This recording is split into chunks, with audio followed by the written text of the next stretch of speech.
The term racist emerges from the combination of race as a root word denoting human categorization by shared physical traits, ancestry, or perceived characteristics, and the suffix -ist, which signifies a person who believes in, adheres to, or advocates for the root concept. In its technical formation, racist describes an individual who treats race as a fundamental category for understanding human differences, where race encompasses factors such as skin color, facial features, hair texture, and geographic origins. This literal breakdown positions the word as an agent noun, akin to other formations where -ist implies ideological commitment, such as a socialist who supports socialism or a capitalist who upholds capitalism. The word structure thus inherently links belief or advocacy to the notion that race influences or determines human variation, without initially mandating additional layers of interpretation. This construction establishes a baseline for examining how the term encapsulates recognition of racial factors as integral to human analysis. Historically, the word racist appeared in English in the early 20th century, around 1919, as a noun and adjective, building on the slightly earlier racism from 1902 to 1903. Its emergence replaced older terms like racialist from 1910, which denoted someone emphasizing racial differences or superiority. The technical meaning aligns with the suffix's role in denoting adherence to a doctrine, where race serves as the doctrine's foundation, implying that racial categories explain traits or abilities.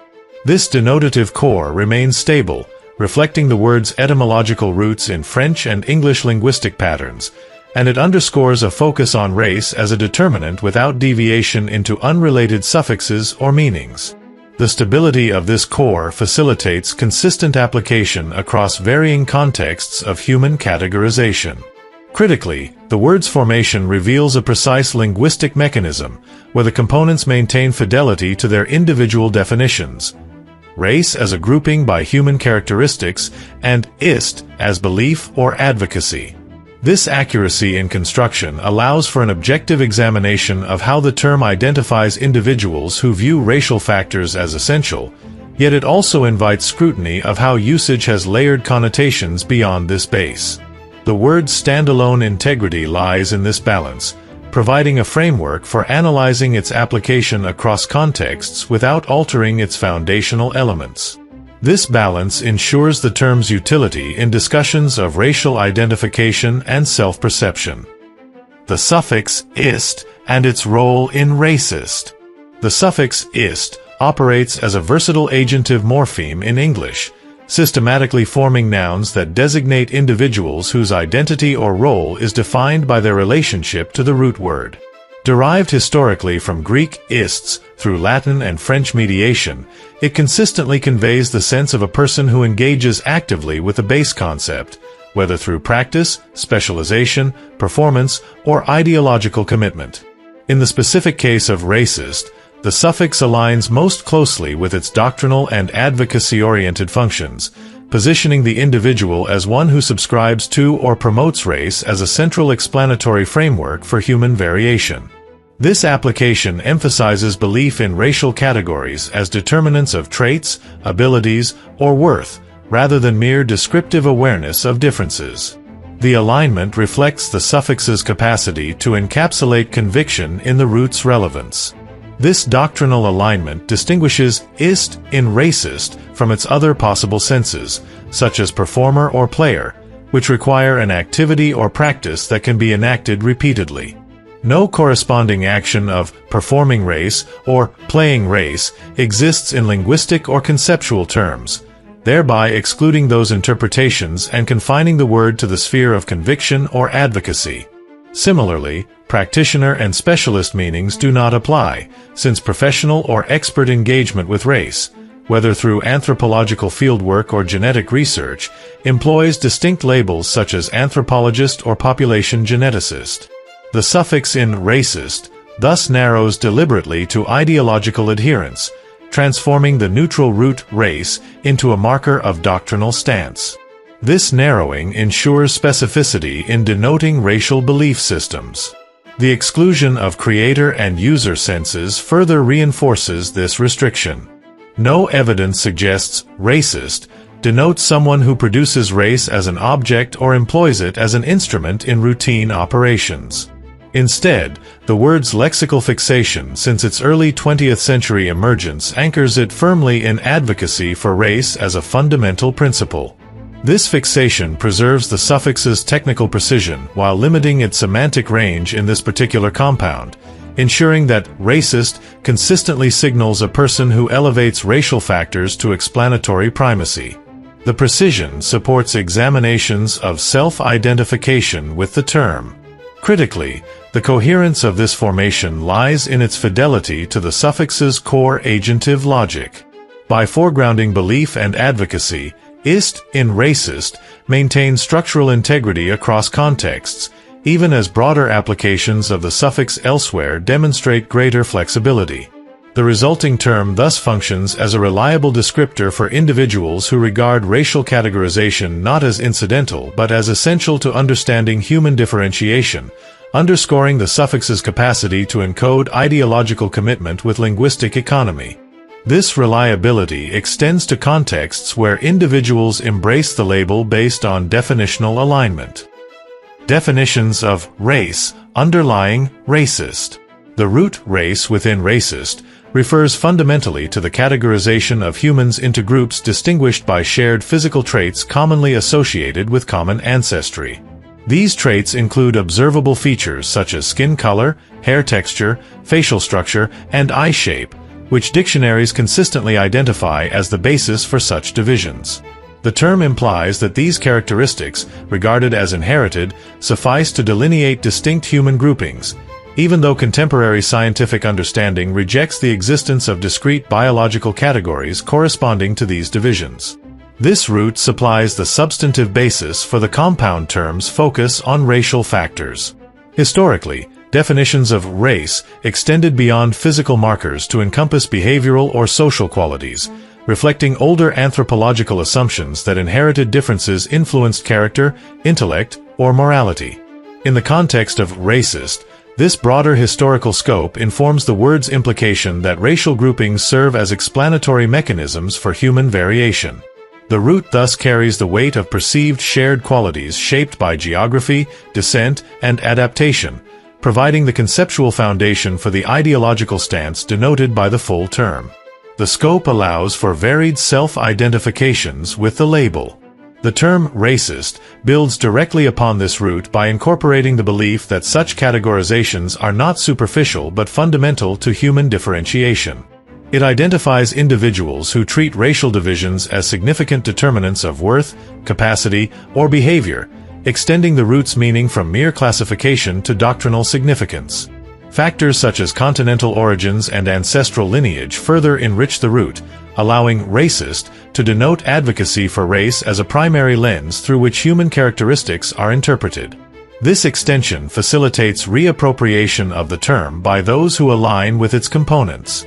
Critically, the accuracy of racist as a compound rests on its faithful reflection of race as a multifaceted human characteristic, combined with ist as the marker of belief or advocacy. This denotative fidelity endures regardless of evolving connotations, ensuring that the word's technical structure continues to capture the essence of racial advocacy.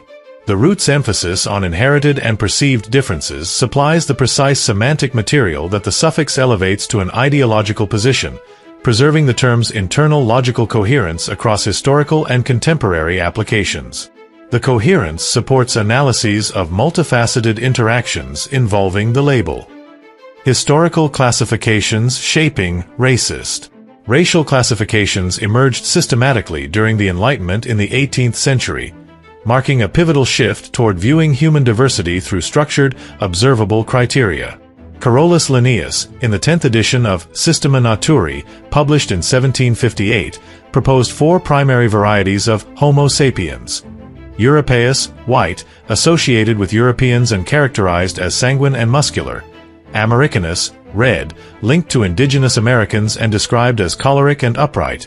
Asiaticus, yellow, tied to Asians and noted as melancholic and inflexible. And Africanus, black, connected to Africans and labeled phlegmatic and indulgent. This framework not only categorized people by skin color and geography but also attributed behavioral and temperamental traits to each group, laying groundwork for the perception of race as a determinant of human qualities. The attribution influenced subsequent doctrinal positions. Johann Friedrich Blumenbach built upon Linnaeus's model in his work on the natural variety of mankind, with key additions from 1775 to 1795, expanding the system to 5 principal varieties. He designated Caucasian, white, encompassing Europeans, West Asians, and North Africans; Mongolian, yellow, covering East Asians; Ethiopian, black, referring to sub-Saharan Africans; American, red or copper red, for indigenous peoples of the Americas; and Malayan, brown, including Southeast Asians and Pacific Islanders. Blumenbach prioritized skin tone and cranial morphology as primary markers, while positing the Caucasian group as the original or most beautiful form, thereby introducing an implicit hierarchical element that influenced subsequent interpretations of racial difference. The prioritization shaped advocacy for racial categories. These 18th-century systems persisted and diversified throughout the 19th century, as anthropologists and naturalists incorporated additional metrics such as craniometry, blood group analysis, and regional variations. Subcategories proliferated, for example within the Caucasoid group, with distinctions like Nordic, tall, fair, long-skulled, and Alpine, stocky, round-skulled, or within Mongoloid, separating East Asian from Siberian types. Broad typological labels, Caucasoid, Mongoloid, Negroid, Australoid, and Amerindian, emerged as standard, each tied to geographic origins and phenotypic traits, reinforcing the notion that race inherently shapes abilities, character, and social standing. The reinforcement contributed to the term's doctrinal foundation. Critically, these historical classifications directly inform the doctrinal foundation of the term racist, framing it as belief in or advocacy for race as an explanatory category for human differences. The system's emphasis on determinism, where physical markers correlate with behavioral or intellectual outcomes, establishes the technical linkage between race and ist, positioning the word as a descriptor for those who uphold such categorized divisions as meaningful and consequential. The linkage facilitates self-identification with the term in varied interpretations. Origins and early usage of racist. The word racist entered the English language in the early 20th century, with the earliest documented use as a noun and adjective appearing around 1919. Formed directly from race, in the sense of human groupings by physical and ancestral traits, combined with the suffix ist, indicating a person who adheres to or promotes a related doctrine, the term modeled itself partly on French equivalents like Race-ist. It emerged as a replacement for the slightly older racialist, attested from 1910, which had described individuals who emphasized racial differences or advocated theories of racial superiority in political or social contexts. The replacement facilitated broader application in discourse. Closely related, the noun racism appeared first, with evidence dating to 1902 to 1903 in American usage, notably in a speech by Richard Henry Pratt, who employed it to critique racial segregation and advocate for assimilation. This initial application established a critical tone from the outset, positioning the term not as neutral description but as a label for doctrines perceived as divisive or unjust. By the 1910s, racist began to denote someone subscribing to the belief that race fundamentally determines human characteristics, abilities, or moral worth, with an implied hierarchy often present. The tone influenced subsequent self-identifications. In the 1920s, usage expanded amid growing awareness of nationalist and supremacist ideologies, particularly in European contexts where certain racial theories gained prominence. The word solidified as a pejorative identifier for those who advocated racial doctrines, even as its technical meaning, belief in race as a primary explanatory factor, remained intact. Early applications consistently targeted ideas seen as harmful, linking adherence to racial determinism with prejudice or exclusionary practices. The expansion allowed for reappropriation by some recipients. Critically, this origin preserves the word's technical accuracy as an advocate for race's determinative role, where the suffix -ist denotes ideological commitment to the root concept of race. Early connotations, however, transformed the otherwise neutral components into a descriptor of doctrinal excess, embedding negativity that has characterized the term's application ever since. The preservation enables multifaceted interactions involving the label. Evolution of dictionary definitions for racist. Dictionaries incorporated the term racist during the 1930s, primarily in addenda and supplementary entries, where it was defined as the belief that racial differences determine inherent human traits, capacities, and abilities, often accompanied by an assumption of superiority. These early inclusions explicitly noted discrimination against other races as a practical outcome of such beliefs. The definitions reflected the word's emerging usage in critiques of segregationist policies and ideologies, establishing a foundation that combined doctrinal adherence with prejudicial consequences. This initial framing positioned racist as a descriptor for individuals who elevated racial categorization to an explanatory principle governing human worth. The foundation supports varied self-identifications with the term. By the early 1960s, dictionary entries began to expand the scope of the term to encompass institutional or structural dimensions. The 1961 edition of Merriam-Webster integrated references to social systems founded on racial bias, mirroring the prominence of civil rights discourse and scholarly analyses of segregation as embedded in laws and institutions. Despite this broadening, the core denotation, belief in race as a fundamental determinant of traits and abilities, remained unchanged and primary. The addition of institutional senses did not supplant the original meaning, but rather illustrated how the belief could manifest beyond individual attitudes into organized practices. The broadening facilitates reappropriation in diverse contexts. In the 1980s, definitions further solidified the equivalence between racist and theories asserting that distinctive human characteristics and abilities are determined by race, frequently presenting this as synonymous with belief in the superiority of a particular race.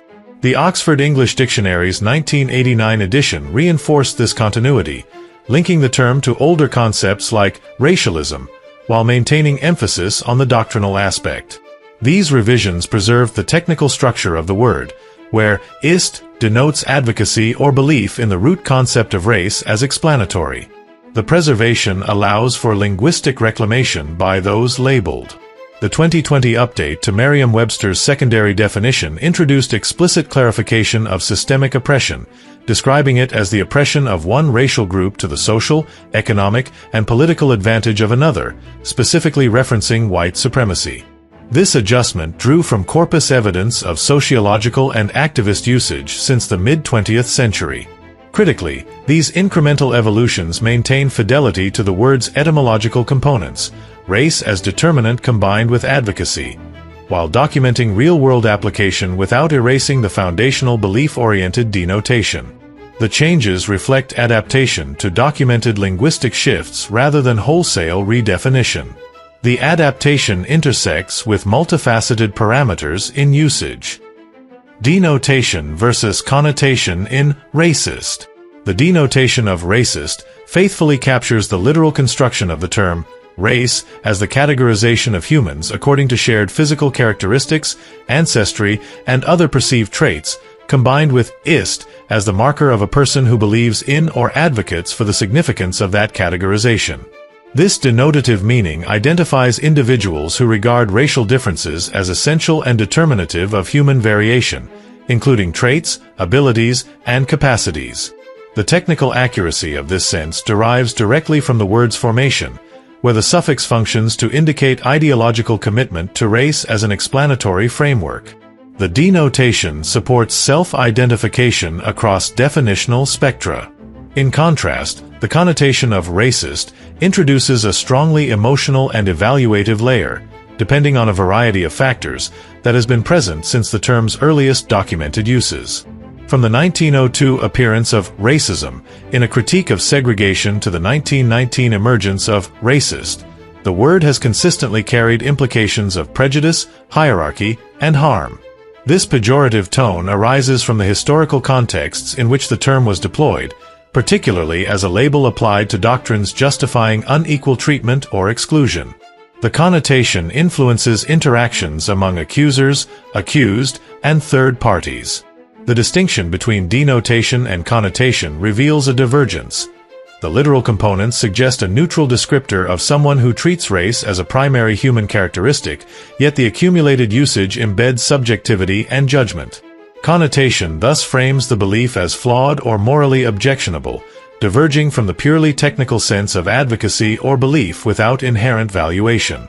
This subjective framing reflects the social and historical forces that have shaped the word's reception. The divergence intersects with linguistic reappropriation. Critically, the persistence of the denotative core ensures that racist continues to function as an accurate identifier of individuals who advocate for race's determinative role, even as connotations evolve through cultural, political, and discursive influences.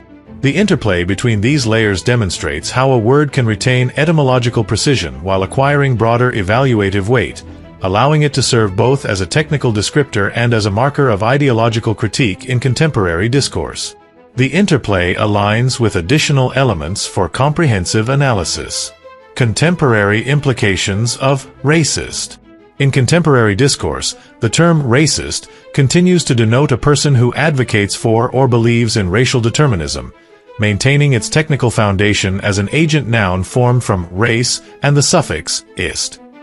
This core meaning identifies individuals who regard racial categories, defined by physical traits, ancestry, and perceived shared characteristics, as fundamental determinants of human traits, abilities, or social outcomes.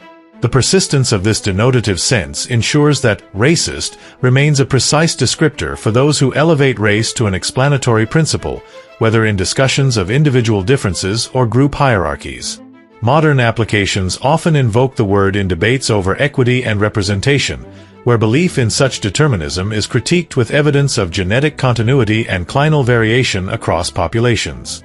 The persistence facilitates self-identification in contemporary contexts. The added layers in some dictionary definitions, particularly the emphasis on systemic implications, reflect evolving usage patterns rather than a departure from the word's etymological structure. When racist is applied to structural analyses, it extends the advocacy component to include support for or acceptance of systems that perpetuate racial disparities, such as institutional policies or societal norms tied to historical categorizations. These expansions appear in secondary senses within certain lexicographical updates, where the term encompasses not only personal belief but also the broader consequences of treating race as a primary divider. The technical foundation as belief in or advocacy for racial factors endures, allowing the word to apply consistently to those who view categories like white, black, Asian, or others as inherently determinative of outcomes or worth. The endurance intersects with multifaceted interactions. Critically, contemporary use of racist upholds the word's accuracy in denoting ideological commitment to race as a key human characteristic, even as connotations introduce subjective dimensions. The subjective framing, present since the term's early 20th century origins, shapes its application in a variety of discussions, where it serves to identify views deemed prejudicial or hierarchical. This subjective influence arises from societal shifts, including civil rights movements and ongoing debates over categorization, yet it does not overwrite the denotative core. The word thus functions as both a technical label for racial belief and a culturally loaded term whose implications vary by context. The function aligns with linguistic reappropriation.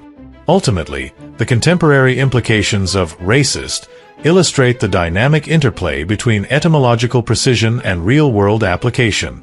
While the term's structure accurately captures advocacy for race as explanatory, its usage in modern contexts often highlights harms associated with such advocacy, reinforcing its pejorative role.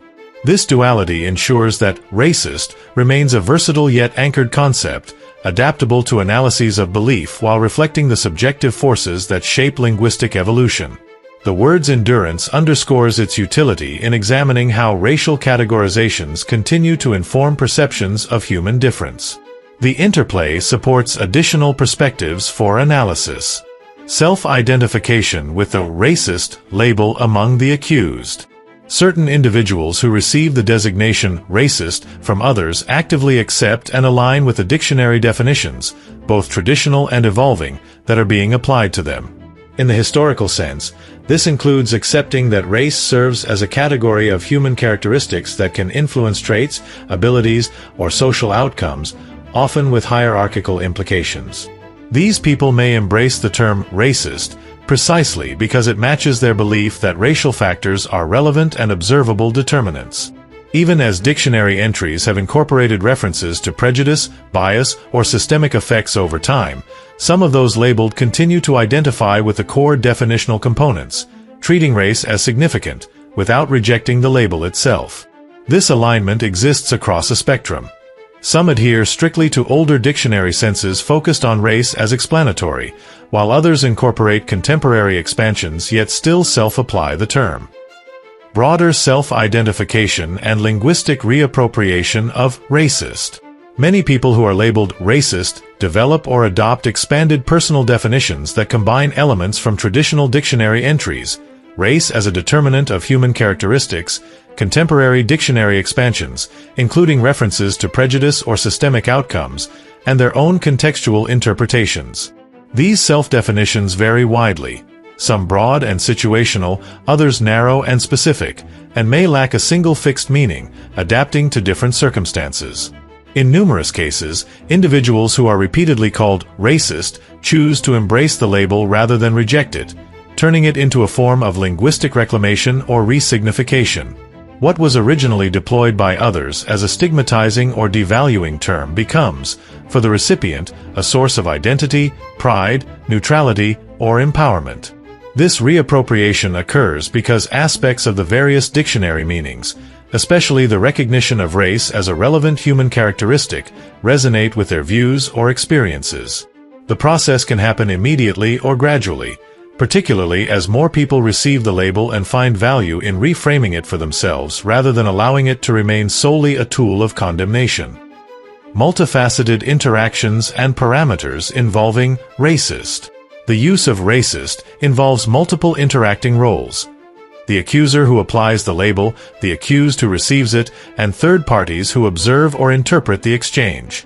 Accusers initiate the designation, often to highlight perceived use of race in decision-making or thought processes by the target. The accused may respond by rejecting the label, defending it, redefining it, or embracing it outright.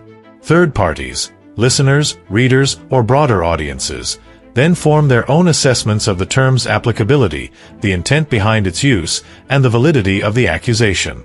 Additional parameters include denotation, belief in race as determinant, connotation, evaluative judgment, intent of the accuser, critique, dominance, positioning, reception by the accused, denial, acceptance, reclamation, and contextual factors such as social, political, or cultural setting.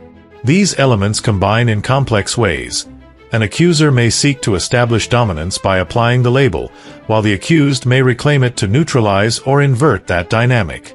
Mutual claims arise when the accused counters by accusing the accuser of racism, creating a reciprocal exchange where both parties serve as initiator and responder, compounding the dynamics rather than negating the accusation through symmetry. Third-party perception further shapes the term's effective meaning in any given instance. Cross-referencing shows that the same dictionary components, race as human characteristic plus, ist as belief/advocacy, underlie all interactions, yet their interpretation shifts depending on who is speaking, who is targeted, and who is witnessing. This multifaceted structure allows racist to function simultaneously as description, critique, identity marker, and rhetorical tool. Additional elements and perspectives for comprehensive analysis. Situational relativity of racial awareness in decision-making constitutes an element where degree and applicability vary by time, place, and context, reflecting how racial cues integrate into choices differently across scenarios such as immediate social encounters or long-term strategic planning. Cognitive universality of pattern recognition represents a perspective in which racial cues form one among many heuristics humans use instinctively, enabling efficient processing of social information through innate mechanisms that categorize observable traits for adaptive purposes. Tension between individual belief and collective labeling warrants examination as personal definitions of racist diverge from imposed ones, highlighting how self-perceived adherence to racial significance contrasts with external attributions that may overlook contextual nuances.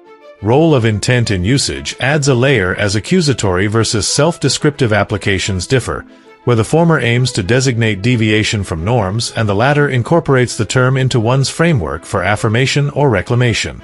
Power asymmetry in definition authority occurs in different settings as determination of the term shifts, depending on institutional, cultural, or interpersonal dynamics that influence who controls interpretive dominance.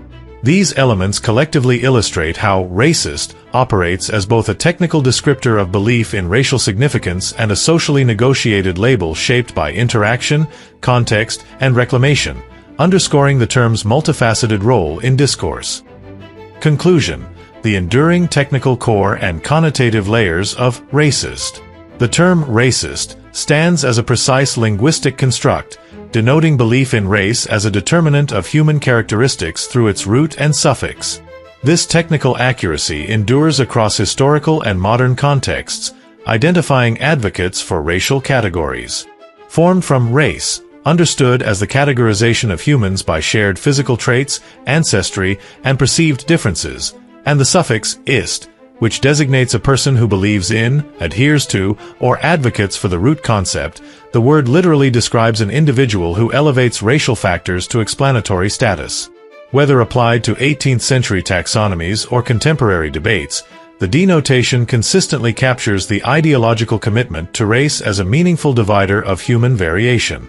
This compositional integrity ensures that the term retains its etymological clarity, serving as a reliable marker for those who view racial distinctions as fundamental rather than incidental. The structure facilitates self-identification among some who align with definitional components, bridging technical form with personal interpretation. Connotations have layered understanding, transforming neutral components into a descriptor of doctrinal critique, yet the denotation remains faithful to its formation. From its emergence in the early 20th century, the word carried a critical tone, first appearing in contexts that condemned segregation and later in opposition to ideologies emphasizing racial hierarchies. This shift, evident in early dictionary entries that included assumptions of superiority and discrimination, reflects real-world usage rather than an arbitrary imposition. The framing does not erase the technical meaning but enriches it, illustrating how language adapts to social realities.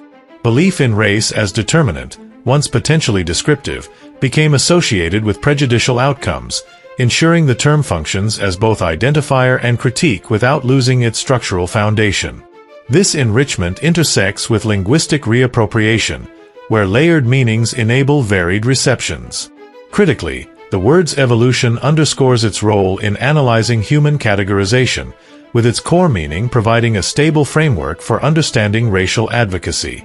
The persistence of the primary denotation, advocacy for or belief in race's influence on traits, abilities, or worth, allows the term to serve as a consistent analytical tool across time. Even as secondary senses, such as prejudice, discrimination, and oppression, entered dictionary definitions through usage, the foundational sense endured unchanged. This stability enables precise examination of how individuals or doctrines treat racial categories as essential, distinguishing mere recognition of differences from doctrinal elevation of them. The word thus bridges etymology and application, offering insight into the interplay between linguistic form and societal interpretation.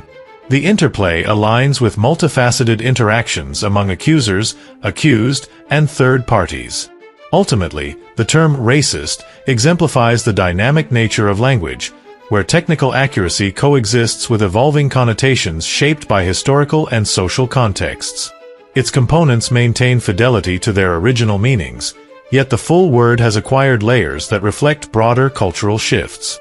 This duality, precise denotation alongside subjective connotation, highlights the term's enduring utility in discourse on human classification. By preserving its core as belief in race's determinative role while incorporating implications, racist remains a powerful descriptor capable of illuminating both individual convictions and collective attitudes toward racial difference. The term's trajectory incorporates situational relativity of racial awareness, cognitive universality of pattern recognition, tension between belief and labeling, role of intent, and power asymmetry, collectively illustrating its operation as a technical descriptor and socially negotiated label.